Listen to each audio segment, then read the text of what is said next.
Hi, I'm Rodney Brooks, and welcome to RodneyABrooks.com. Today we're talking with Marcia Griffin, founder, president, and CEO of HomeFree-USA.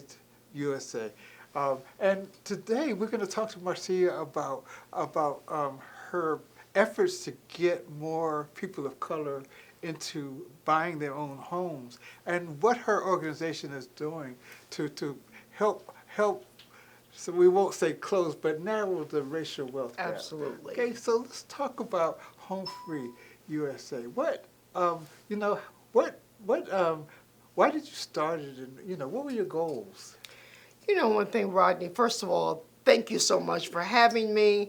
And this is a subject that I love to talk about, not so much about the Home Free USA side, but certainly about the impact that we seek to have in communities of color around the country. Closing and or limiting the racial wealth gap is something that we both fight for. And it is so important. The fight continues. And so this is a great opportunity for me to talk to you and to your audience here about our work in Home Free USA. And I'm going to really give you some interesting facts that about Home Free USA and how we got started that really, are not publicized so often. So we are a 29-year-old organization. I hope I don't look too old, but but nonetheless, we're a 29-year-old organization, and just like any entrepreneurial endeavor, it's up the ladder, down the ladder, it's peaks and valleys. But I can tell you, before I started Home Free USA, I had a marketing firm. Always, I went to Fisk University and HBCU in Nashville, and always wanted to help people do something in the Black community to make a difference. How can we, take a person like, when I was in school, I was a C student, maybe a C plus student. But, the point that I'm making here is, despite where you are and how smart you are, with the right partnerships, with the right drive, and with the right attitude, you can make it. And that's kind of the basis for entrepreneurship. At Fisk, I met my husband, Jim. And so he had the same fervor, wanting to help people. He went to Tennessee State. He was at Wharton at that time and came to get more Black folks at the University of Pennsylvania at the Wharton School. So anyway, we met and we just gelled. Now, I'm going to take you from there many years hence. We happened to be at a mortgage banking conference. And I still had a marketing firm. Jim was in real estate development, housing. And interestingly, so we went to this mortgage banking firm. Jim worked with the MBA, as a volunteer rather, on the housing side, fair housing side, fair lending side. And we went to this conference. To make a long story short, at the conference, these guys said we were the only Black people at the whole conference. Let me say, now, and this was in Colorado. Even the waiters were not Black. But so Jim and I were the only Black folks in the whole audience. But it was cool. You get used to that. It's okay. They need to learn from us. Anyway, they came up with this brilliant idea of increasing homeownership among African Americans. Well, African Americans at that time, we were the primary minority.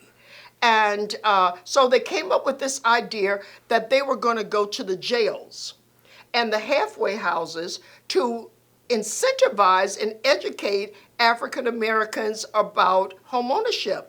And I'm thinking, oh no, I know I didn't hear that. That has to go. And here you've got folks with all this money, bankers, owners of mortgage companies, and this is what they think of Black folks. Well, Rodney, in life, things occur and you've got to see an opportunity. So after I was pissed off for about an hour there, but after I kind of got over that, I realized that this was an opportunity. It was an opportunity to bring both parties together, the industry, people who needed sustainable homeownership, who needed approvable loans, and who needed more business. Bring them together with a large cadre of black folks. We don't need to go to the jails. We don't need to go to the halfway houses. There are folks that's employed every day that would like to become homeowners. The question is how? What guidance do they have? Because look, for many of us and many of our people, even then, folks were living paycheck to paycheck, and just struggling, just trying so hard to do better and want more and to live a better life. So this I saw as an opportunity for us. This was in December. And in January, I formed 4 focus groups. Well, that's the normal marketing thing to do, form focus groups. And that's where the name HomeFree-USA came up. The idea is if we could help people to do well, they are home free, which means safe, secure, and doing better. That's how I got the name. So how do you help people? What services do you? Our job is to guide people through their financial hurdles, hopefully ending in homeownership. So when we talk about preparing people for homeownership, that means that we understand their goals, we work with them on credit issues, any kind of financial issues, just giving people the kind of guidance and inspiration and motivation that they need, because so often, when you're just overburdened with financial issues, you just get stuck, even though there are opportunities to do better. So this is what we work with, and not only are we in business at HomeFree-USA, but we have 58 other nonprofit organizations. Now, these are independent organizations around the country who are doing the same thing in their community, and this is a very diverse community also.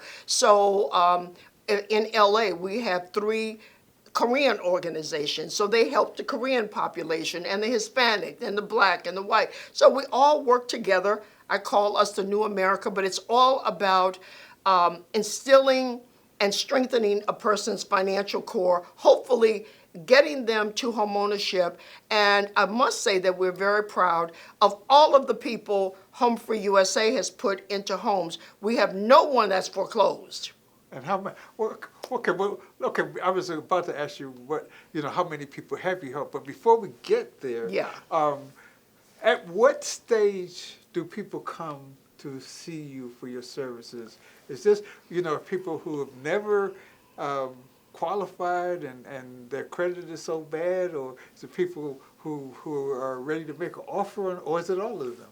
Excellent point, and it's all of them, because the folks that are in the home buying process that might be working with a loan officer, as an example, they would come to us because we can give the people the education and the certification to get down payment money. Now, down payment money is a real big thing for the average person who wants to buy a home, so we can do that.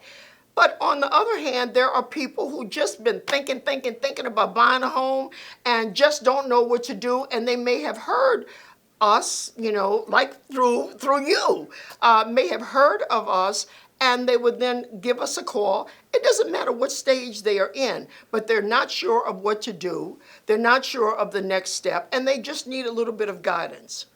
Okay, so, as you said, no one has defaulted yet on a mortgage. So, how do you measure success? How, in the terms of the number of people that you provided assistance to?